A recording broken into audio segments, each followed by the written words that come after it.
വേദനിക്കരുത്. പാവം തരിപ്പേ പാടുള്ളൂ. വെള്ളച്ചി പറയുമ്പോ സത്യാവും. ഗൗരിയടുത്തമ്മേ,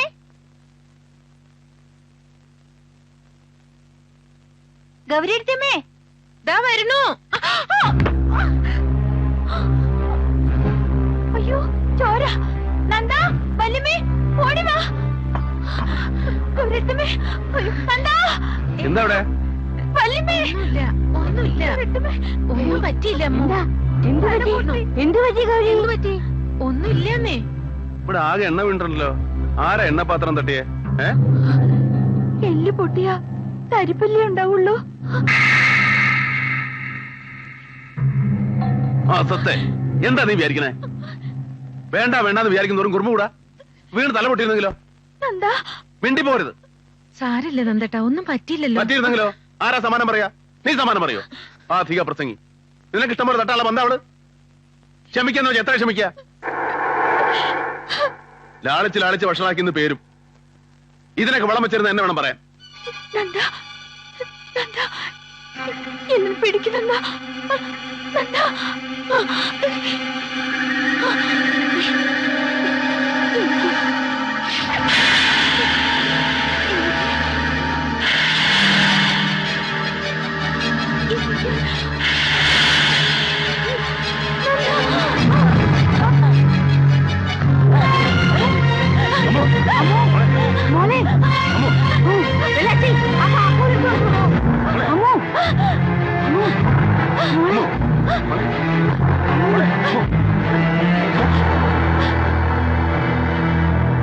പണ്ടാടങ്ങാൻ എന്ന് മുതൽ അവളെ കെട്ടിയെടുത്തു അന്ന് മുതലേക്ക് പണിയില്ല, ചെണ്ടയില്ല. മിണ്ടിപ്പോലും കൊല്ലുന്നില്ല ഞാൻ. കാണിച്ചേടാ അസത്തെ. അവളുടെ തന്തയും കണക്കാ, തള്ളയും കണക്കാ. തന്തയ്ക്ക് പറഞ്ഞാ നീ എന്ത് അറിയോ? തന്ത അതെ, തന്ത നിന്റെ തന്ത ചെണ്ട. അയ്യോ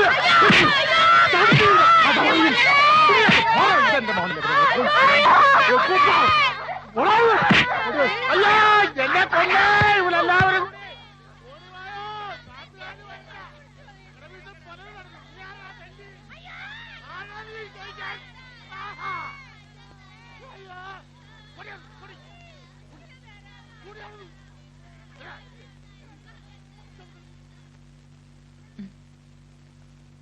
വേദന കുറവുണ്ടോ? സാരല്ല. ഉച്ച നേരത്ത് ചോര നിൽക്കണ്ടായപ്പോ ഞാൻ പരിഭ്രമിച്ചു. സാരല്ല നന്ദേട്ടാ. എനിക്ക് കുറച്ച് എഴുതാനുണ്ട്. ആ ഫ്രണ്ട് ലൈൻകാർക്ക് ഒരു ആർട്ടിക്കിൾ കൊടുക്കാന്ന് പറഞ്ഞിട്ട് അവർ ഇരിക്കപ്പുറത്ത് തരണില്ലേ? നിന്നെയും കൊല്ലും ഞാനും ചാവും. നോക്കോ ശല്യായാലോ ഇത്? എന്താ നന്ദേട്ടാ? ആ പരമന വെള്ളച്ചി എന്നും മുഴക്കം അവിടെ. നന്ദേട്ടാ ഒന്നുമില്ല.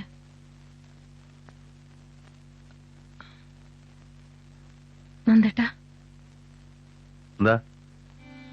അമ്മൂന് കുട്ടിക്കാലം മുതലേ ഉണ്ടോ ഈ അസുഖം? കുറച്ചായി.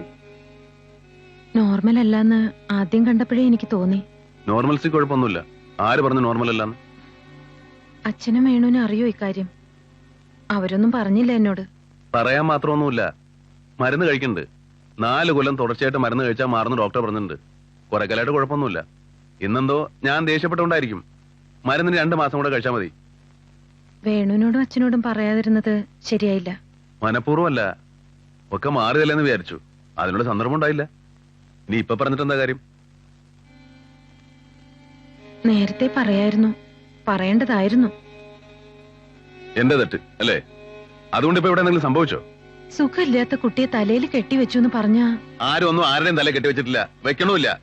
ഗൗരി, ഞാൻ നേരത്തെ പറഞ്ഞല്ലോ, അമ്മൂന് വേണ്ടി ഞാൻ ഇതുവരെ ജീവിച്ചത്, ഇനി ജീവിക്കണതും. അപ്പൊ വേണു എന്തെങ്കിലും മുടക്കം പറഞ്ഞാൽ? വേണു മുടക്കം പറയാണ്ട് നോക്കേണ്ടത് നമ്മുടെ ചുമതലയാ. നോക്ക്, ഇത് അത്ര വലിയ മഹാരോഗമൊന്നുമല്ല. കല്യാണം കഴിഞ്ഞിട്ടാണ് ഇങ്ങനെ സംഭവിക്കുന്നെങ്കിലോ അവൻ അവളെ ഉപേക്ഷിക്കോ? ഇത് അങ്ങനെയല്ലല്ലോ. നേരത്തെ ഒന്നും പറയായിരുന്നില്ലെന്ന് ചോദിക്കില്ല അവൻ? പറയാം, സാവധാനത്തിൽ പറയാം. നേരത്തെ പറയായിരുന്നു വേണ്ടിയിരുന്നു. ഞങ്ങൾ നിങ്ങളെ ചതിച്ചു, അതല്ലേ പറഞ്ഞു വരുന്നത്? അങ്ങനെയൊന്നും പറഞ്ഞില്ലല്ലോ ഞാൻ. നേരിട്ട് പറഞ്ഞില്ല, പക്ഷേ പറഞ്ഞില്ല, സൂചന ഉണ്ട്. എന്തായാലും വേണു അമ്മും തമ്മിലുള്ള വിവാഹം നടക്കണം. ഇതറിയുമ്പോ അത് നടന്നില്ലെങ്കിലോ? എന്താ, അമ്മുന്റെ കല്യാണം മുടക്കാനാണോ ഭാവം? ഞാനൊന്നും മുടക്കണില്ല നന്ദേട്ടാ. പക്ഷെ അറിഞ്ഞ സ്ഥിതിക്ക് അവനോടൊന്ന് പറയണ്ടേ? ഇനിയിപ്പോ ഇത് കൊട്ടി കൊടിച്ച് വഷളാക്കണ്ട. പറയാതിരുന്നാലാ ചിലപ്പോ വഷളാവുക. എന്നാ ചെന്ന് പറയും നിന്റെ പുന്നാര അനിയനോട്. എന്നിട്ട് അവൻ ഇതിന്ന് ഒഴിയട്ടെ. എന്റെ പെങ്ങള് മുടക്കാത്തിരക്കായിട്ട് കാലാകാലം ഇവിടെ കഴിഞ്ഞോട്ടെ. പിന്നെ എനിക്കെന്ന ഒരു ജീവിതം ഇത്രയും കാലം ഒറ്റയ്ക്ക് കഴിഞ്ഞതല്ലേ. ഒച്ചയിടണ്ട, അതിന് മാത്രം ഞാനൊന്നും പറഞ്ഞില്ല. കൽപ്പിക്കണ്ട എന്നോട്. പറയേ, പറയാതിരിക്കേ, എന്ത് വേണേ നിനക്ക് വരുന്ന പോലെ വരട്ടെ. വേണു ഈ കല്യാണത്തിന് സമ്മതിച്ചില്ല എന്ന് വെച്ചാൽ നന്ദേട്ട, മധു ഇത് കഴിയണതിന് മുമ്പ് പിരിയാനാണോ നമുക്ക് യോഗം?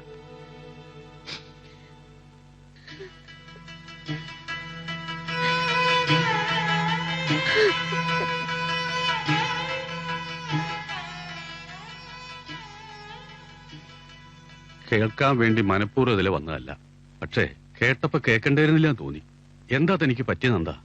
എനിക്കൊന്നും പറ്റിയിട്ടില്ല. അന്ന് ഞാൻ ആവുന്നത്ര കയ്യും കാലും പിടിച്ച് പറഞ്ഞത് അവരോടെല്ലാം തുറന്നു പറയണമെന്ന്. അപ്പൊ നിങ്ങൾ എല്ലാം ചേർന്ന് മുടക്കി. ഇപ്പൊ കുറ്റം മുഴുവൻ എന്റെ. എല്ലാത്തിനും ഒരു പരിഹാരം ഉണ്ടാവും. പക്ഷെ അതെന്താന്ന് എനിക്ക് അറിയേണ്ടത്. ഞാൻ ആരെയാ വെറുക്കണ്ടേ? ഞാൻ കെട്ടിയ താലിയെ വിശ്വസിച്ച് എന്റെ കൂടെ ഇറങ്ങിപ്പോന്ന ഗൗരിയോ, അതോ ജനിച്ചപ്പോ മുതൽ എന്നെ മാത്രം കണ്ടുപെടുന്ന എന്റെ പെങ്ങളെയോ? പറ, ഞാൻ ആരെയാ ഉപേക്ഷിക്കണ്ടേ? സമാധാനപ്പെടുക. എന്താ, ഈശ്വരൻ ഒരു വഴി കാണിച്ചു തരും. കാണിച്ചു തരും, തരട്ടെ.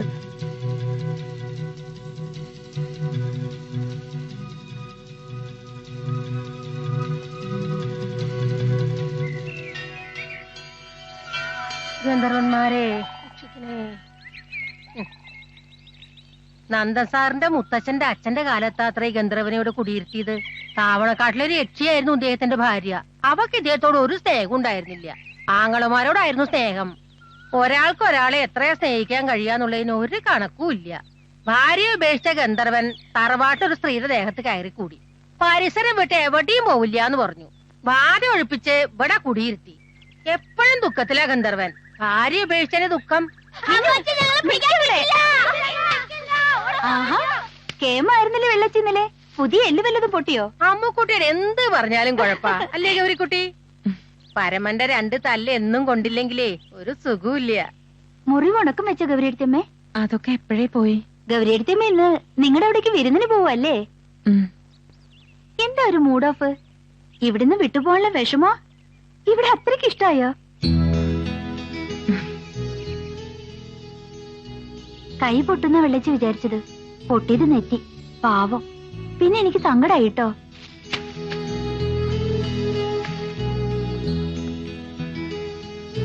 നന്ദാ, രാഹുകാലത്തിന് മുമ്പ് ഇറങ്ങിക്കോളാൻ പറഞ്ഞു വല്യമ്മ. ഇതെന്താ കൊണ്ടുവന്ന പെട്ടി അപ്പാടെ തിരിച്ചുകൊണ്ടു പോവാ? അപ്പൊ ഇനി ഇങ്ങോട്ട് തിരിച്ചു വരാനുള്ള പരിപാടിയൊന്നും ഇല്ലേ?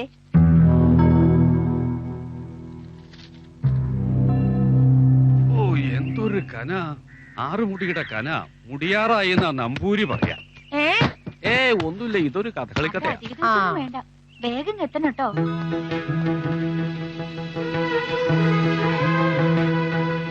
പോട്ടെ വല്യമ്മ. പോയി വരട്ടെ എന്ന് പറയൂ മോളെ.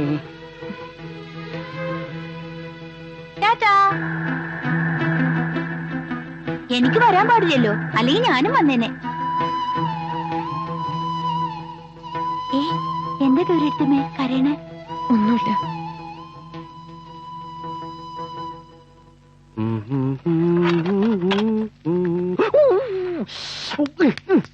വിട്ടി വെള്ളം തിളയ്ക്കുമ്പോ പാത്രം പൊള്ളൂന്നറിയാത്ത വിട്ടി.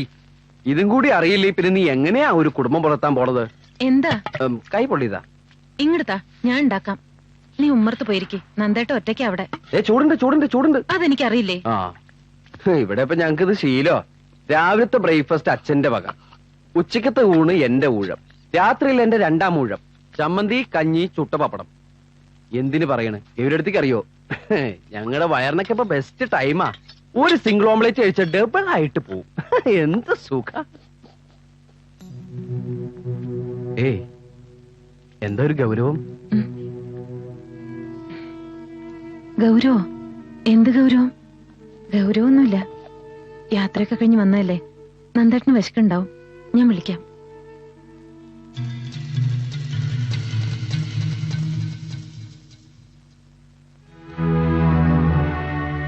നന്ദേട്ടാ, ഊണ് കാലായിരിക്കണു. അച്ഛനും വേണും വെയിറ്റ് ചെയ്യണം നമ്മളെ. ഒക്കെ പറഞ്ഞു വെച്ചിട്ടുണ്ടാവും നിന്റെ അനിയനോടല്ലേ? നന്ദേട്ടൻ എന്റെ ഭർത്താവുന്നതിന് മുമ്പ് വേണു എന്റെ അനിയനാ. എങ്ങനെയാ പറയാന്നുണ്ട്, എങ്ങനെയാ പറയാതിരിക്കാന്നുണ്ട്. എന്താ വേണ്ടെന്നറിയാതെ നട്ടും തിരിയാ നന്ദേട്ടാ ഞാൻ. ഗൗരി, വരൂ.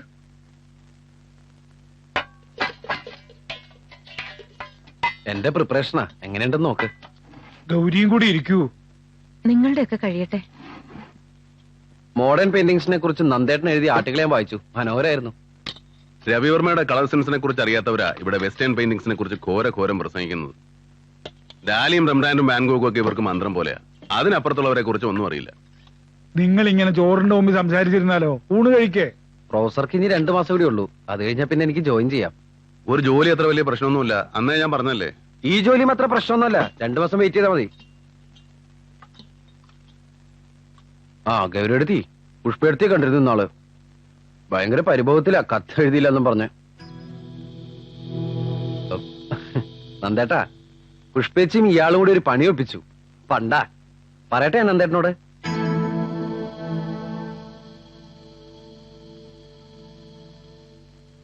രണ്ടാഴ്ച കൊണ്ട് നന്ദേട്ടന്റെ അതേ സീരിയസ്നെസ് കിട്ടിയിട്ടുണ്ട് ഗൗരി അടുത്തേക്ക്.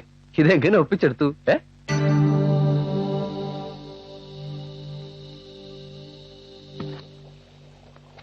ഗൗരിയെടുത്തി, ആഹാ, ഇന്നലെ എത്തിയില്ലേ? ഇതാ, ഇന്ന് ഇരുന്നാഴി പാൽ അധികം വേണമെന്ന് പറഞ്ഞയച്ചിരുന്നു. അമ്പലത്തിൽ പോണ വഴിയല്ല രാധേ? അല്ല, ഇത് കൊണ്ടുതരാൻ വന്നാ. ആ, 30 തിങ്കളാഴ്ചയല്ലേ ഇന്ന്? മംഗല്യഭാഗ്യത്തിന് നീ നോയമ്പെടുത്തിരുന്നതല്ലേ? 21 തിങ്കളാഴ്ച കഴിഞ്ഞപ്പോ? ഇല്ല, 14 നിർത്തി. ഭഗവതി പറഞ്ഞു മതിയെന്ന്. ആ, അത് പോട്ടെ. ഗൗരിയെടുത്തിന്റെ വിശേഷങ്ങൾ എന്തൊക്കെയുണ്ട്? എന്ത് വിശേഷ രാധേ? ഗൗരിയെടുത്തിന്റെ വർത്തമാനം കേൾക്കാനാ ഞാൻ തന്നെ രാവിലെ വന്നത്. പറയൂ. പറയാനുള്ളത് ഒരു യക്ഷിയുടെയും ഗന്ധർവന്റെയും കഥയാ. അത് പറഞ്ഞ നിനക്ക് മനസ്സിലാവില്ല. ഇത്ര ഉത്സാഹം ഇല്ലാണ്ട് ഗൗരിയെടുത്തി ഞാൻ കണ്ടിട്ടേ ഇല്ലല്ലോ. എന്താ ഗൗരിയെടുത്തി വല്ല പ്രശ്നവും? അതാണ് അറിയാത്തത്. പ്രശ്നം ഉണ്ടെന്നറിഞ്ഞാ സങ്കടപ്പെടാം, ഇല്ലെന്നറിഞ്ഞാ സന്തോഷിക്കാം. ഉണ്ടോ ഇല്ലയോ എന്നറിയാത്ത അവസ്ഥയാ കഷ്ടം. വേണു എണീക്കാറായിട്ടുണ്ടാവും. ഞാൻ അവന് ചായ കൊണ്ട് കൊടുക്കട്ടെ?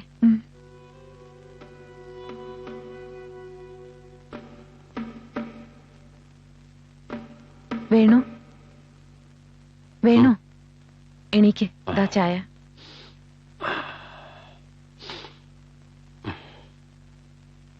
ഗൗരിയെടുത്തി, ഇന്നലെ വന്നപ്പോ മുതലേ ശ്രദ്ധിക്ക.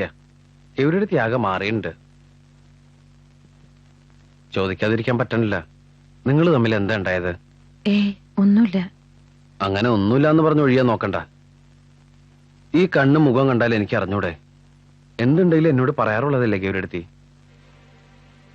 ഒന്നുമില്ല മോനെ. ഗൗരിയെടുത്തി, എന്നോട് നുണയും പറഞ്ഞു തുടങ്ങിയോ? ഞാൻ എന്താ ഇപ്പൊ നുണ പറഞ്ഞത്? സത്യം മാത്രമേ പറയാവൂന്ന് എന്നെ പഠിപ്പിച്ച് ഗൗരിയെടുത്തില്ലേ? ഉള്ളു തുറന്നെല്ലാം സംസാരിക്കാറില്ലല്ലേ നമ്മള്? എന്നിട്ടിപ്പോ ചിലപ്പോ വലിയ വീട്ടിൽ പോകുമ്പോ ആളുകൾ ഇങ്ങനെ മാറുമായിരിക്കും. എന്താണെങ്കിലും എന്നോട് പറഞ്ഞോളൂ. ഞാനില്ലേ ഗൗരിയെടുത്തിക്ക്? അത് തന്നെയാണ് ഇപ്പൊ എന്റെ പേടി. എന്താ പറയാ, എങ്ങനെയാ പറയാന്ന് എനിക്കറിയില്ല. പറയാതിരുന്നാല് ഒരു സത്യം മറച്ചു വെക്കലാവും. എന്താ കാര്യം? എന്തായാലും ഞാനത് അറിയട്ടെ. ഒരിക്കൽ നീ ഏതായാലും ഇതറിയും. നേരത്തെ അറിയുന്നതാണ് ഒരു കണക്കിന് നല്ലത്. നന്ദേട്ടനും വീട്ടുകാരും ഒരു കാര്യം നമ്മളോട് മറച്ചു വെച്ചിരുന്നു. അമ്മു സുഖമില്ലാത്ത കുട്ടിയാണ്. എന്താ അസുഖം? അപസ്മാരം. കുറെ കാലായി തുടങ്ങിയിട്ട്. ഗുളിക കഴിച്ച് രോഗം മാറിയെന്ന് കരുതിയിരിക്കായിരുന്നു അവര്. എന്നിട്ട് 2 ദിവസം മുമ്പ് ഞാൻ നേരിട്ട് കണ്ടു. ഇതെന്താ നമ്മളോട് പറയാതിരുന്നെന്ന് ഗൗരിയെടുത്തിയോടെ ചോദിച്ചൂല്ലേ? അതിന്റെ പേരില് നിങ്ങൾ തമ്മിൽ പിണങ്ങിയോ? 1ഉം 2ഉം പറഞ്ഞു. അമ്മൂന്റെ കല്യാണം നടക്കുന്നുള്ള വിശ്വാസത്തിന്റെ പേരിലാണ് നന്ദേട്ടൻ എന്നെ കല്യാണം കഴിച്ചെന്ന് വരെ പറഞ്ഞു. അതിന്റെ അർത്ഥം? അർത്ഥം ഊഹിക്കാൻ നോക്കിയിട്ട് എനിക്ക് ഒരു ഉത്തരല്ല മോനെ കിട്ടുന്നത്. പല ഉത്തരങ്ങളാ. ഇപ്പൊ നീ ഒന്നും പറയണ്ട. സാവധാനം ആലോചിക്ക്. എന്നിട്ട് എനിക്കൊരു കത്തെഴുതിയിട്. പോട്ടെ, അവിടെ ഇറങ്ങാൻ ധൃതി കൂട്ടാവും. ഞാൻ എന്തിനും തയ്യാറാണ്. നിന്റെ ഇഷ്ടമാണ് എന്നും എന്റെ ഇഷ്ടം.